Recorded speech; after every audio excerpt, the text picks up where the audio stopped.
Hello friends, ഇന്ന് market നോക്കുകയെന്ന് വെച്ചാൽ ഡോ John's ഇപ്പോഴത്തെ പോയിന്റ് 654 ഹൈയിലാണ് ട്രേഡ് ചെയ്യുന്നത്. നാസ്ഡാക്ക് ചെയ്യുന്ന 176 പോയിന്റ് ഹൈയിലാണ്. S&P ചെയ്യുന്ന 59+ ആണ്. എല്ലാം ഗ്രീനിലാണ് കാണുന്ന US മാർക്കറ്റ്. അതുകൊണ്ട് ഇപ്പൊ നാളെ നമ്മുടെ മാർക്കറ്റും ഗ്രീനിൽ തന്നെയാണ് ഓപ്പൺ ചെയ്യാമെന്ന് എനിക്ക് തോന്നുന്നത്. ഇത് US ഡാറ്റ നോക്കാൻ സാധിച്ചാൽ നമുക്ക് ചില സ്റ്റോക്കുകളെ ചാർട്ട് ഞാൻ നോക്കാൻ തീരുമാനിക്കുന്നു. കാരണം എന്താ വെച്ചാൽ നാളെ പെർഫോം ചെയ്യാൻ പോകുന്ന ബെസ്റ്റ് സ്റ്റോക്കുകളെ ചാർട്ടാണ് ഞാനിപ്പോൾ നോക്കുന്നത്. അത് ഫസ്റ്റ് തന്നെ ഞാനിപ്പോൾ നോക്കുന്ന ICICI ബാങ്കിൻ്റെ ചാർട്ടാണ്. ICICI ബാങ്ക് ഇപ്പോൾ നാളെ ഇപ്പോൾ ചെയ്തത് 1217 1220 അടുത്താണ്. 1250 മുകളിലായിരിക്കും നാളെ ചിലപ്പോൾ ഓപ്പൺ ചെയ്യാൻ എനിക്ക് തോന്നുന്നത്. സോ 1250 വെച്ചാൽ അതിന്റെ ഓൾ ടൈം ഹൈ ആണ് ഞാൻ കാണുന്നത്. അത് 1250 മുകളിൽ പോവുകയാണെങ്കിൽ it will show a break out. അതുപോലെ 1200 താഴത്ത് പോകുമെങ്കിൽ അത് ഡൗണിലേക്ക് പോകും. സോ ICICI ബാങ്ക് ഒരു ബൈങ് ലെവൽ ഞാൻ കാണുന്നത് ഓൾമോസ്റ്റ് 1150 അങ്ങനെ ഒരു ബൈങ് ലെവൽ കാണുന്നത്. സോ ഇതാണ് അതിന്റെ റേഞ്ച് ICICI ബാങ്കിന്റെ. ഇനിയിപ്പോൾ അടുത്ത സ്റ്റോക്ക് നോക്കുകയെന്ന് വെച്ചാൽ ടാറ്റ മോട്ടോഴ്സ് ആണ്. ടാറ്റ മോട്ടോഴ്സ് പോയത് 1117 വരെ പോയിട്ടുണ്ട്. സോ ടാറ്റ മോട്ടോഴ്സിന്റെ ഓൾ ടൈം ഹൈലാണ് ഉള്ളത് 1117 എന്നുള്ള പറയാന്ന് വെച്ചാൽ ഞാനൊരു ബൈങ് റേഞ്ച് കാണുന്ന ടാറ്റ മോട്ടോഴ്സിന്റെ ഓൾമോസ്റ്റ് അബവ് 950 ബിലോ ആണ്. സോ 950 ആൻഡ് 1117 ഇനി അത് എനിക്കൊന്ന് ഇഫ് ഇറ്റ് ബ്രേക്സ് 1120 മുകളിൽ പോവാണെങ്കിൽ it will show a break out. അവിടെ നിന്നിട്ടുണ്ടെങ്കിൽ കുറച്ചുകൂടി കറക്ഷൻ കിട്ടും. സോ 950 ബിലോയിൽ അതിന്റെ ബൈ ഞാൻ കാണുന്നുള്ളൂ ടാറ്റ മോട്ടോഴ്സ്. പിന്നെ വരുന്നത് ആക്സിസ് ബാങ്ക് ആയിരുന്നു. ആക്സിസ് ബാങ്ക് ഇന്നലെ കുറച്ച് പെർഫോം ചെയ്തിട്ടില്ല. പക്ഷേ ആക്സിസ് ബാങ്ക് അതിന്റെ ബൈങ് ഞാൻ കാണുന്നത് 1100 അതിന്റെ ബൈങ് ലെവൽ കാണുന്നത്. 1100 1340 വരെ പോയിട്ടുണ്ടത്. സോ ഇപ്പൊ ചെയ്യുന്നത് 1185 ആണ്. ഇതൊന്ന് കറക്റ്റ് ചെയ്തെന്ന് തോന്നുന്നു എനിക്ക്. 1100 ബൈ ഓൾമോസ്റ്റ് ബൈങ് ലെവലാണ്.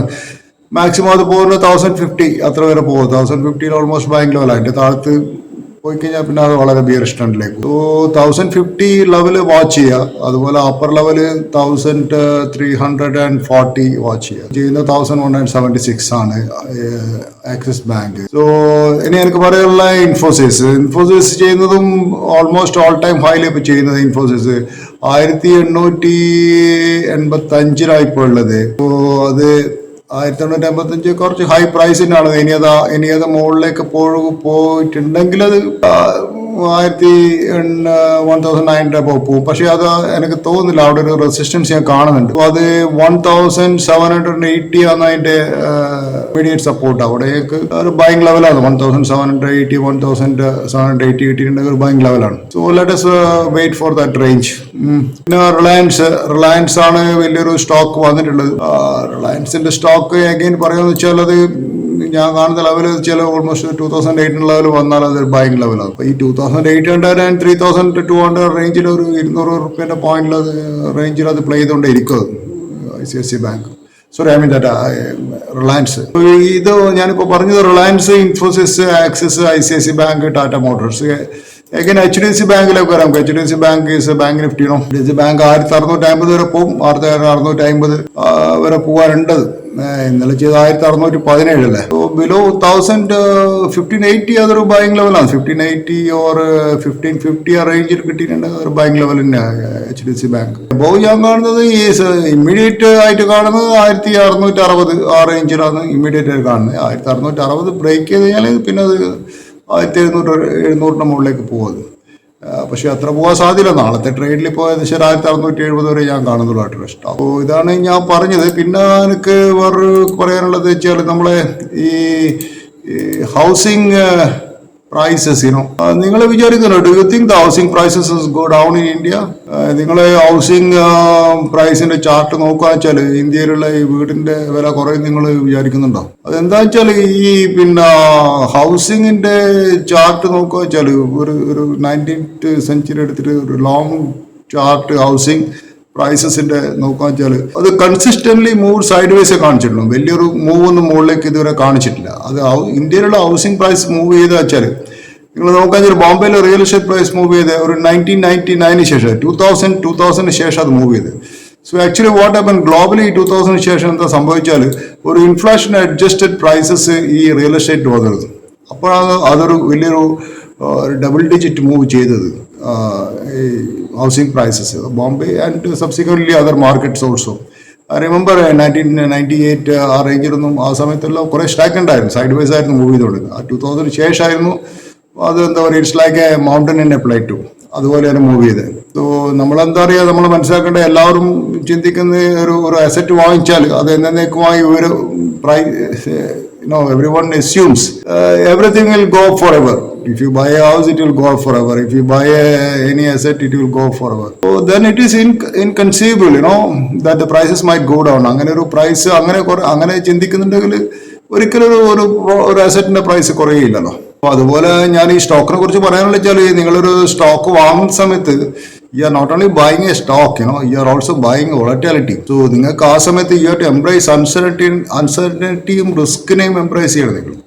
അത് റിയൽ എസ്റ്റേറ്റിലും അങ്ങനെ തന്നെ, എന്ത് അസറ്റിൽ വാങ്ങിച്ചാലും എക്സെപ്റ്റ് ഗോൾഡിൽ അങ്ങനെ ഗോൾഡ് പക്ഷേ അത് ഇൻഫ്ലേഷൻ അഡ്ജസ്റ്റ് ആയതുകൊണ്ട് ബാക്കി എല്ലാത്തിലും നിങ്ങൾക്ക് there will be you are buying അതിൻ്റെ ഒരു അസ്ഥിരാവസ്ഥയും വോളറ്റാലിറ്റി അനിശ്ചിതത്വമൊക്കെ നിങ്ങൾ അത് അപകട സാധ്യതയൊക്കെ നിങ്ങൾ ആദ്യം മനസ്സിലാക്കണം. അതാണ് അതിൻ്റെ ഒരു സ്റ്റോക്ക് വാങ്ങുന്നതിൻ്റെ ഒരു main thing.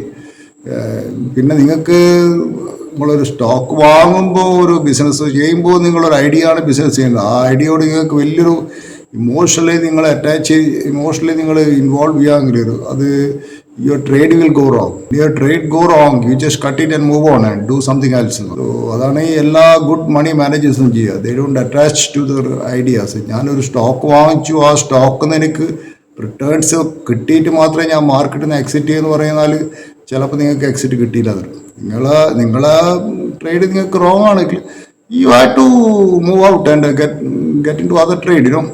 U should be flexible enough to change your mind. അത്രയാ പറയും. പിന്നെ എന്താ വെച്ചാൽ ഈ നമ്മൾ പറയാന്ന് വെച്ചാൽ ഈ അനുഭവങ്ങൾ നമ്മളെ എക്സ്പീരിയൻസിലോ എന്നാണ് നിങ്ങൾ ഇത് പഠിക്കുന്നത്. അത് കുറച്ച് എക്സ്പീരിയൻസ് ആക്കിയാൽ നിങ്ങൾക്ക് മനസ്സിലാവും എന്താ ഉള്ളതെന്ന്.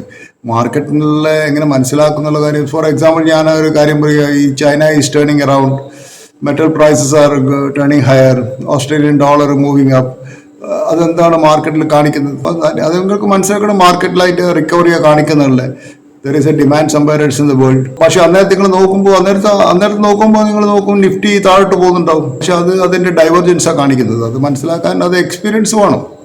അതാണ് അതിന്റെ പ്രധാനം. പിന്നെ ഒരിക്കലും വാറൻ ബഫറ്റിനോട് ഒരാൾ ചോദിച്ചു, നിങ്ങൾ ഈ .com ബൂമുള്ള സമയത്ത് എന്തുകൊണ്ട് അതിനകത്ത് ഇൻവെസ്റ്റ് ചെയ്തിട്ടില്ല? അയാൾ പറഞ്ഞൊരു കാര്യം എന്ന് വെച്ചാൽ,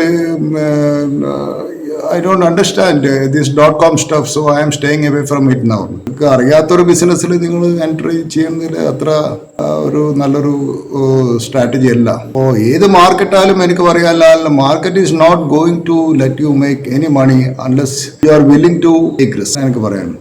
സോ അപ്പോൾ നമുക്ക് നാളത്തെ മാർക്കറ്റ് എങ്ങനെ ഓപ്പൺ ചെയ്ത് നോക്കാം. സോ ഐ തിങ്ക് മാർക്കറ്റ് ഗ്രീനിൽ ഓപ്പൺ ചെയ്യുന്ന എൻ്റെ ഇപ്പോഴത്തെ മാർക്കറ്റിന്റെ ട്രെൻഡ് കണ്ടിട്ട് എനിക്ക് പറയാൻ പറ്റും മാർക്കറ്റ് ഓപ്പൺ ചെയ്തിട്ട് എങ്ങനെയാണ് നോക്കാം. So thank you very much.